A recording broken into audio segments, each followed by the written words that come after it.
Hey, I'm here now, week 23 of my series Bubble Watch. That's where we look at this North Florida, Jacksonville metro area housing market and see if that bubble is getting ready to burst.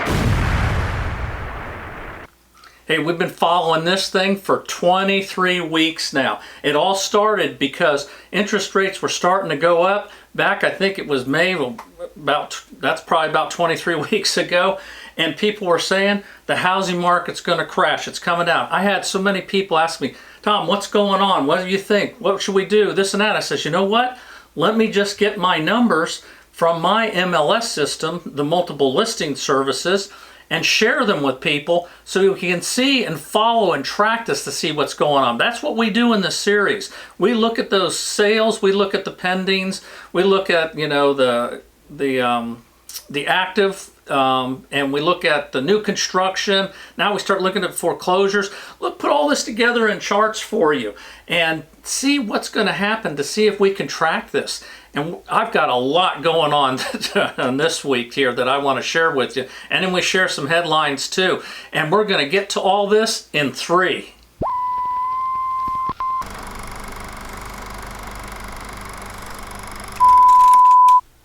Hey, I'm Tom Kerr, and I'm your host of this show, Bubble Watch. You know what? I'm just a regular guy up here in North Florida, but I happen to be a real estate agent. And because of that, I've got my MLS account, which I share with you. And that MLS stands for the Multiple Listing Services. We go over these real numbers, real time, what's happening. People don't like it. I got a lot of critics, and I'm going to answer some critics out here today in this show also. But I show you the numbers, and ultimately you decide. Now I give my opinion, of course, on what I think, but we're going to look at these numbers, put them together in a chart so we can follow how they've been going over these weeks, okay? We'll see everything, and then you figure out if it's really a bubble or if it's a correction, okay? What we're going to do now, I get a lot of calls from folks, okay, all the time wanting information about this. And anyone that wants to talk to me, you know, just give me a call, just shoot me a text or send me an email. I mean, if you're looking to relocate into this area, or even if you're looking to sell, to relocate out, give me a call and I'll work with you. Also, if you like what you see in this series or this video here tonight, make sure you subscribe and hit the notifications so you're notified when new videos come up, because I do more than just Bubble Watch on this channel. All right, let's now get to the back end of the MLS, and we're going to start off with those active listings. Okay, we're going to look at these active listings, and these are what's active right now. And the amount active right now is, well, let's see, we've got to show on the map here. There we go, 6,943. Okay, next thing we're going to do is look at the sold. And this sold, we go back 1 week, 7 days. And our sold numbers are 485. Next, we're looking at contingent taking backup, 634. Next, we're going to look at the pending. Pending, we have 535. Now, of course, those of you that watch this regularly, you already know this, but you know, for the new folks out there, these contingent taking backup, those are what's under contract right now, okay? And they're contingent upon maybe an appraisal, maybe an inspection, maybe financing, okay? And the pending are the ones that supposedly, if everything's statused right, have passed their contingencies and they're on their way to close. But not all pendings close. Things happen between that. Just because the contingencies have been met and we've moved on doesn't mean that it's going to close. But, you know, and we watch these numbers and we look at that and look at what's pending like a couple weeks ago, and because something that could be pending a couple weeks ago can take a couple weeks to close, okay? So it's not always right in line, but that's why we chart all this to follow it so that you can follow it, okay? Now let's look at some more numbers.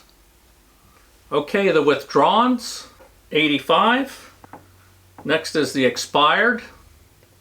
These are expired listings, 178. Okay, let's look at the new homes sold. And this is in the last 7 days. The new construction, and that's 75. And how many new homes are active? 1,718. Now remember, these new homes are not added to what the other active was, or the sold. We don't add it. They're part of that total sold and total active. All right, now let's take a look at those foreclosures. Now, under the foreclosure umbrella, I include pre-foreclosures, foreclosures, and short sales. So let's take a look at those individual numbers. Okay, foreclosures are 20, pre-foreclosures are 14, and short sales are 5. Now that we've got all those numbers, then I put those together in charts. I also take the solds, and then we also look at, from the solds, we look at how much the percentage of solds that sold 500,000 or above for the price of the house.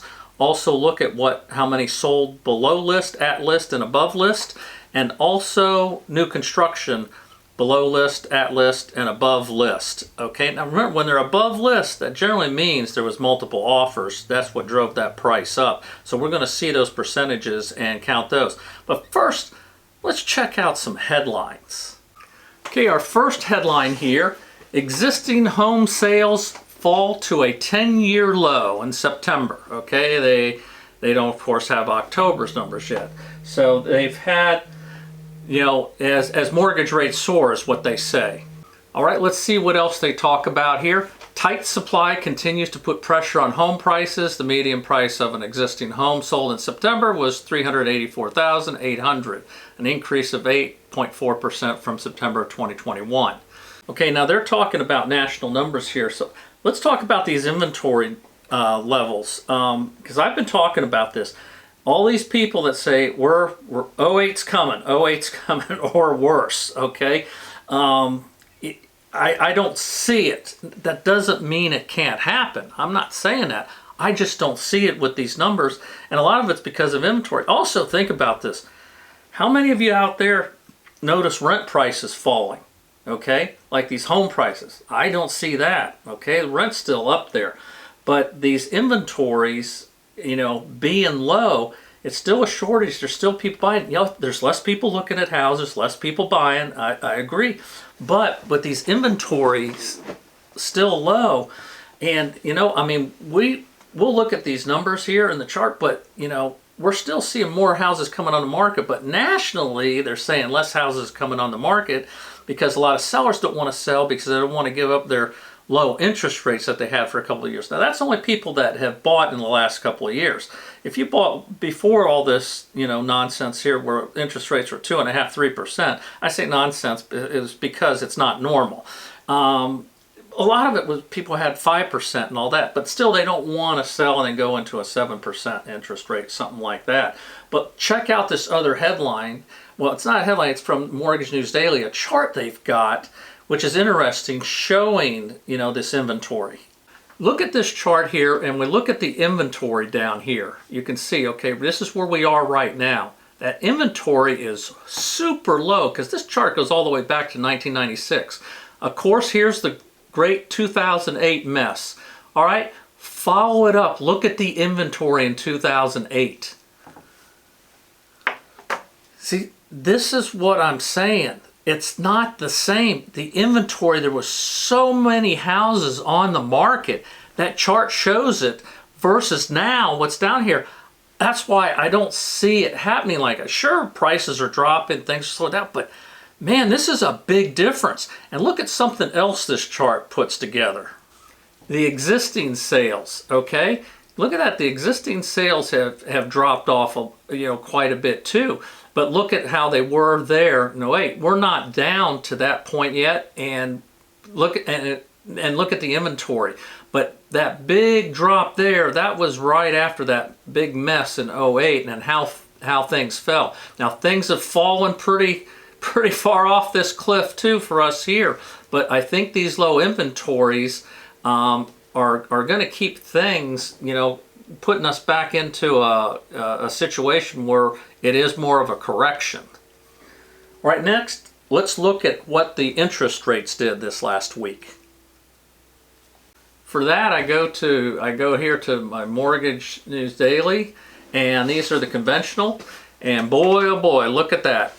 stayed right in the 7s, okay? And those little red arrows are all over the place, creeped up. But remember I said, like FHA and VA, you get a better deal as far as your interest rate. And here we are with the FHA, okay? None of it went above 7. And what about the VA? Same thing, not above 7. Now, you do know, like with the FHA, you get 3.5% down, VA could be 0 down. With the FHA though, you do have that private mortgage insurance, and you know, that stays with the loan. So, you know, that adds to your payments. Let's see what the square footage did this week. Here we're looking at the square footage, and of course we're using Jacksonville, and it's down again. We're down at 196, last week 197, so it's been progressively going down $1 a square foot. So we're seeing that drop. All right, now let's put these numbers into those charts I was telling you about, and let's compare and see what's going on, okay, with the last weeks. All right, here as we look at the charts, we see on the left-hand side, you see what we're talking about. And then over here on the right, we've got week 23. Okay, actives 6943, sold 485, contingent take it back up 634, pending 535, withdrawn 85, 178 expired, 75 new sold, and 1718 new actives. All right, let's start at the top there. 6943. Now what I'm going to do is I scroll back all the way to week 1. Okay, and there we were back in May, and I'd let you freeze if you want and take a snapshot, you know, of the screen if you like to look and see that. But we look back then when that inventory was $29.94 on week 1, and now look at it. We're up to $69.43. Okay, so we've definitely more than doubled the amount of houses that you have on the market. The solds, 485. Last week we saw that big jump, but check out 485. Wait a minute. What did we just see in the headline? Existing home sales fall to a 10-year low. Okay, well, you know, let's look back on this a little bit here. Okay, they have fallen from where they were before, but 485 ain't the lowest. Look at these 439s, 437s, 352s, 428s, 439, 403. We still got people buying homes, you know, and you know what? Let me put this into another perspective on really what's going on here and what people are buying when you see this. Okay, when you look at it on the map, up in this area, look at all those dots all over the place. Look at this cluster over here on the coast. Jacksonville, I mean, as you get towards the center, is just saturated. You've got some in the outlying areas. We're seeing it picking up a little more in Palatka. And over here, we've got a few in Keystone and Stark. But look at that. Well, as you can see, especially looking at that map, then that's a lot of homes sold, okay, in supposedly a bad market. So people are still buying. Hey, let's check out the rest of these numbers. All right, as you see here, we've got the contingent taking back up 634, which is right in line with the last couple weeks. Those are homes under contract. Pending 535, okay, just a couple below, but pretty much the same for the last few weeks, and those are on their way to close. Withdrawns 85, down a little bit less people withdrew. Expired stayed about the same, 178, so not much change there, you know, from last week. And let me go back up to let's see the withdrawn. You know, we're back to normal on the withdrawn, as you can see. Remember that week 21, 451. That was around after the tropical storm went through. Even though we didn't get the brunt, I know I had tree limbs down all over my yards, okay? So if I had my house for sale, I'd probably withdraw it just for a few days or whatever to clean things up, because you want to make a good impression when you're selling your house, you know, for that you want that wow factor, and having tree limbs down, or maybe some people could have had some damage, you know, that had to fix up. So I think that's what that was from the storm going through, and just debris cleaning up and maybe some minor damage repair. Okay, there we got, like I said, the expired was 178. Now the new home sold dropped, okay, 75, okay. Kind of went along what it was on week 19 and 20. We were in the 70s. Had that drop in 21. That big surge last week, and now we're leveled back off to 75, which is still good. And the new homes active, we're at 1718. So that inventory has gone up. And folks, I'm telling you, I mean, these new homes, there's some deals out there. I go now, you know. I mean, deals compared to what they were selling for earlier. And something else that these builders are doing, I mean, they're working with some of these lenders, coming up with some creative ways to kind of get people in with lower interest rates, but, you know, for the first couple of years, and then it goes to the regular rate, like after the third year. And then some of them have even these things where you can refinance, okay? They set it up to where you refinance maybe in 3 years, and they cover your closing costs, because that's something that people talk about, and I even talk about refinancing, but you've got to weigh it out and balance it. Okay, what are your closing costs? You know, some of these lenders will have all these fees and jack things up to where, okay, yeah, I've got a lower interest rate now, I'm paying less per month, but holy crap, what about, you know, all these fees that are on there, you know, over the course of the loan before I refinance again? Because if they start going down, say you're at 7% and it drops to 5, you take it, and then what if it did drop to like 3.5 and you wanted to finance more?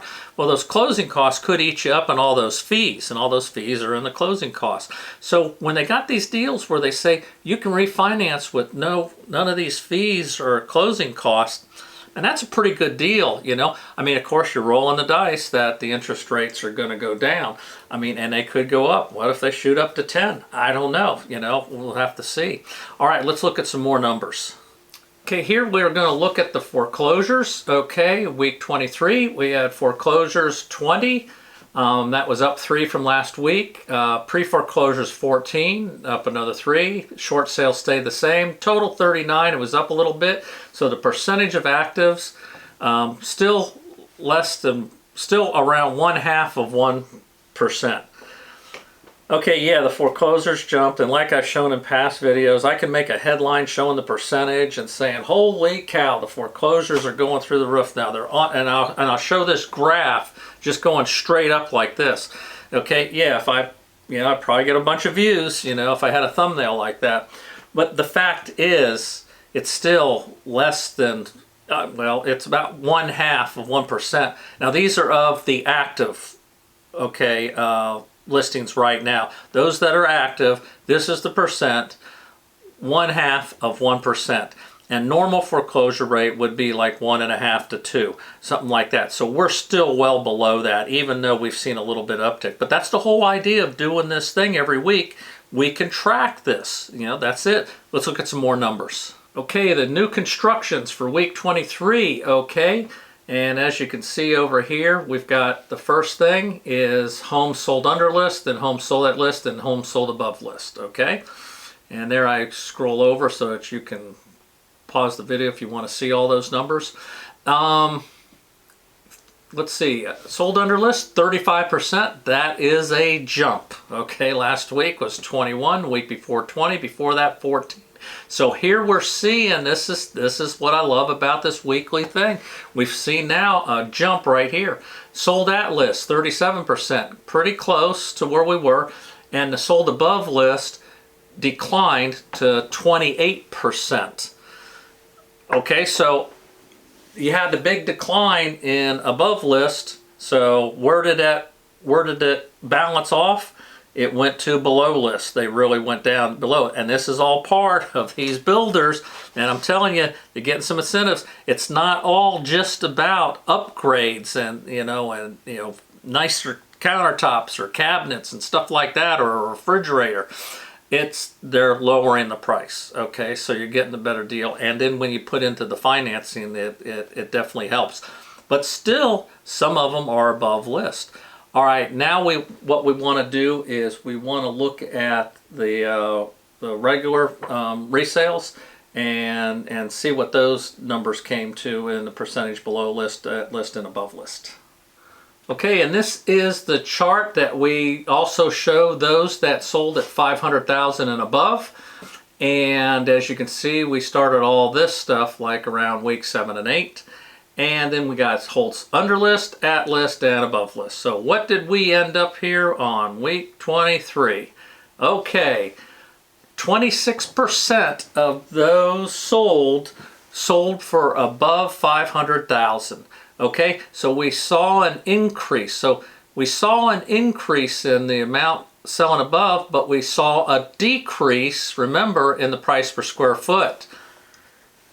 And that was the whole reason for me starting this, was because there were some people that said that, well, the reason the price of square foot is going up so high is because more homes are being sold at a higher price point. Well, we kind of thrown that out, okay? So I don't think there's really that relationship. I think it's more has to do with inventory like we were showing before.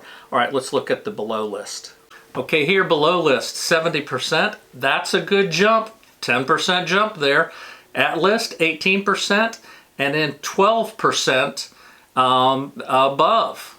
12% above is still pretty good in this market. That means pretty much that it was multiple offers, okay? So, and that is still happening, okay? And again, it's the inventory thing that's doing it, something there. And then, you know, we still got some pretty good sales. Now I want to answer, before I go on to some more numbers, I want to answer to critics. I've got people that have said, a few people have said, like, you know, you're showing all these numbers like this in this way because you're in real estate sales. You make money off sales, so if people buy from you or sell with you and all that, then you're making money, so that's why you're doing it like this. Well, you know what? Yeah, I do make money if you buy a house and you use me, or if you use me to list your house and we sell it, I do make money. You want to know something? I don't apologize for that. No, that's my business. That's what I do. And yeah, I show this. I got this weekly thing. And if I got people calling me and wanting to use me because they like me from watching my videos, I'm all for it. And to tell you something, I'm going to do a shameless plug right now, though, is that I actually have access to a program that gives people credit at closing. And would I have liked to have had those 485 sales that were in that 1 week all from me? Of course. And you know what? Just for grins, I checked it out. 80% of those homes that sold qualified for this program that I have access to give people some credit at closing. Sometimes it's as little as, you know, $400 or $500, but sometimes it's a few $1,000s because it's based on the house and not on the person. But by using me, that's what I know. And of course, I'm going to make money when I got sales. So it's all about, yeah, I do market to try to gain people to use me for the real estate agent here in Northeast Florida. And like I said, I don't apologize for that. Now let me tell you something else. If these numbers, say that bubble did pop this weekend, and these numbers were half that, the sales were down to 100, and we saw foreclosures going up that, you want to know something?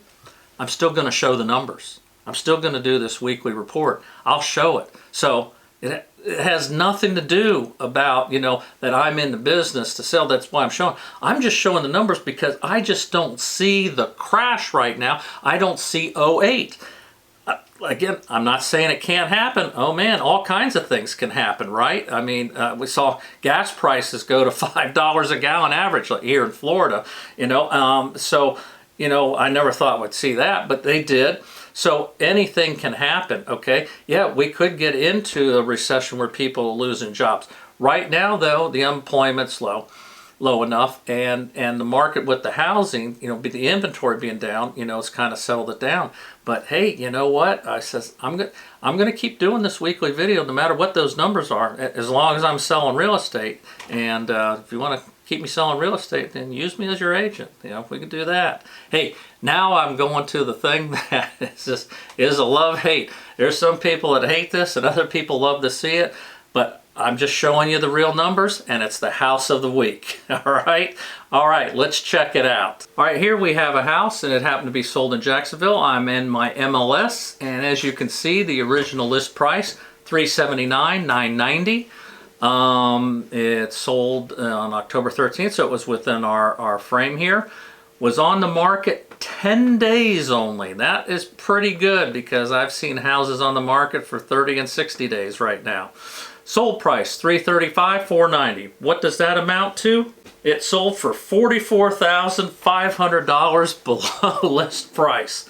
Holy cow, can you imagine the headline I could have with that? Everything's crashed. Okay, the market's in the toilet. The houses selling for almost $45,000 below list. You know, people, these sellers are getting hammered. They're taking a beating. All right, well, let's take a look and see what the deal was when these people bought this house.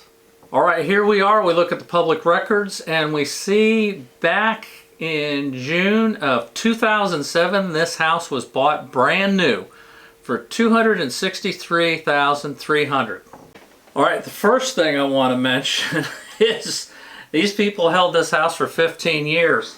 Man, if you looked at some of my past Bubble Watches where I had critics because I'm picking a house. Now, when I pick this house of the week, what I do is I look through the chart of all the, when I do the spreadsheet, I look for something that has a large, you know, below list price. And so when I saw 44,000, I said, oh crap, let me use this one. And it was like, you know, I don't cherry pick looking through a bunch and pick them like people think I do. And I don't care if you think I do or not. I don't. I just looked for that and this was it. And this happened to be 15 years. And the reason I mention this is because I have people saying, you're picking houses that, you know, 15, 16 years. Most people don't stay that long in a house. They stay in like 5, 6, 7 years. Well, you know, we've had a few of them. Here we are. We got another one again. All right, bought brand new in 2007. Okay, 15 years. Now, what's the difference in it? Maybe a difference of like $44,000. Okay, in 15 years, that's not a lot of appreciation, okay? Because the way the market is now, if they would have sold this house last year, they probably would have got over $400,000 for it. Now, something else that people bring up, and it's a legit point, is like, you know, because I'm saying like, okay, even with this so-called crashing market, now these people went through the 08, okay, mess. They bought it in 07 brand new. So right after they bought it, who knows, the value of this thing probably really went down. And they got hammered between 08 and 10, okay, on this. But it's like I talked about before. You're not buying this house as an investment unless that's what you do for a business. They wanted a house to live in, and obviously they're 15 years. Now, why they sell it, I don't know. Someone passed away, did they want to move on, did they want to downsize, want to be closer to family, I don't know. The point is they bought it as a place to live, which is what most people do, and not an investment. So they had the big crash. Didn't affect them. They still had their house, okay? They were fine. Now we're going through the second wave here that everyone says is the big one. And you know what? They're still fine. They still got the money out of it. Now, 15 years, probably most of the stuff on it is probably original. And the reason I say this is because when I look in the MLS and you see the descriptions, believe me, if people do upgrades, if they put on a new roof, if they replace the air conditioning system, they replace the water heater, if they upgraded the countertops or the cabinets or the bathrooms, they're putting it in the description in the MLS, okay? Because they're trying to get as much value as they can, and rightfully so, you know, if it was a new roof, new air conditioner. But none of that was in there. It was talked about how nice the house was and all this and that and where it's located and things like that. So I'm assuming that it probably was mostly original, that they didn't put in, you know, like 50 grand into it. But even if they did, after 15 years, I don't know what their mortgage would be on it and something like this. You know, maybe they got like half of it, like less than 100,000 or something around that, unless they took out, you know, other loans. Who knows? But let's just say, you know, 100.